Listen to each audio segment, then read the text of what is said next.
नमस्कार दोस्तों, आज हम सुनाएंगे भगवान शंकर के पूर्ण रूप काल भैरव की कथा। चलिए शुरू करते हैं। एक बार सुमेरु पर्वत पर बैठे हुए ब्रह्मा जी के पास जाकर देवताओं ने उनसे अविनाशी तत्व बताने का अनुरोध किया। शिवजी की माया से मोहित ब्रह्मा जी उस तत्व को न जानते हुए भी इस प्रकार कहने लगे, मैं ही इस संसार को उत्पन्न करने वाला स्वयंभू अजन्मा एकमात्र ईश्वर अनादि भक्ति ब्रह्मा घोर निरंजन आत्मा हूँ। मैं ही प्रवृत्ति और निवृत्ति का मूलाधार सर्वलीन पूर्ण ब्रह्मा हूँ। ब्रह्मा जी ऐसा की पर मुनि मंडली में विद्यमान विष्णु जी ने उन्हें समझाते हुए कहा कि मेरी आज्ञा से तो तुम सृष्टि के रचयिता बने हो, मेरा अनादर करके तुम अपने प्रभुत्व की बात कैसे कर रहे हो।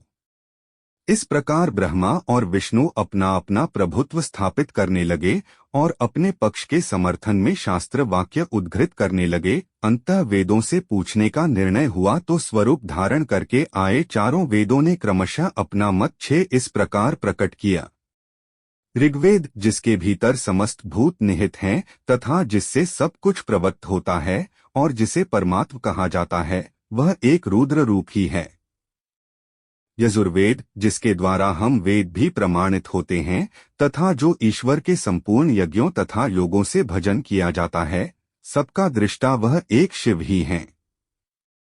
सामवेद, जो समस्त संसारी जनों को भरमाता है, जिसे योगी जन ढूंढते हैं और जिसकी भांति से सारा संसार प्रकाशित होता है, वे एक त्र्यंबक शिवजी ही हैं।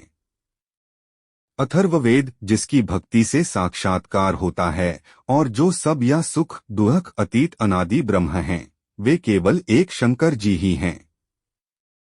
विष्णु ने वेदों के इस कथन को प्रताप बताते हुए नित्य शिवा से रमण करने वाले दिगंबर पीतवर्ण धूलि धूसरित प्रेमनाथ कुवेटाधारी सर्वाविष्टित वृपनवाही न्यहसंग शिवजी को पर ब्रह्म मानने से इनकार कर दिया। ब्रह्मा विष्णु विवाद को सुनकर ओंकार ने शिवजी की ज्योति नित्य और सनातन पर ब्रह्म बताया, परंतु फिर भी शिव माया से मोहित ब्रह्मा विष्णु की बुद्धि नहीं बदली।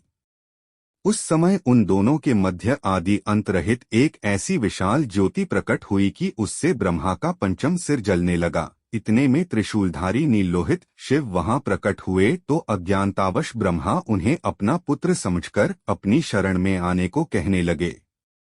ब्रह्मा की संपूर्ण बातें सुनकर शिवजी अत्यंत क्रुद्ध हुए और उन्होंने तत्काल भैरव को प्रकट कर उससे ब्रह्मा पर शासन करने का आदेश दिया। आज्ञा का पालन करते हुए भैरव ने अपनी बाईं उंगली के नखाग्र से ब्रह्मा जी का पंचम सिर काट डाला। भयभीत ब्रह्मा शतरुद्री का पाठ करते हुए शिवजी के शरण हुए। ब्रह्मा और विष्णु दोनों को सत्य की प्रतीति हो गई और वे दोनों शिवजी की महिमा का गान करने लगे।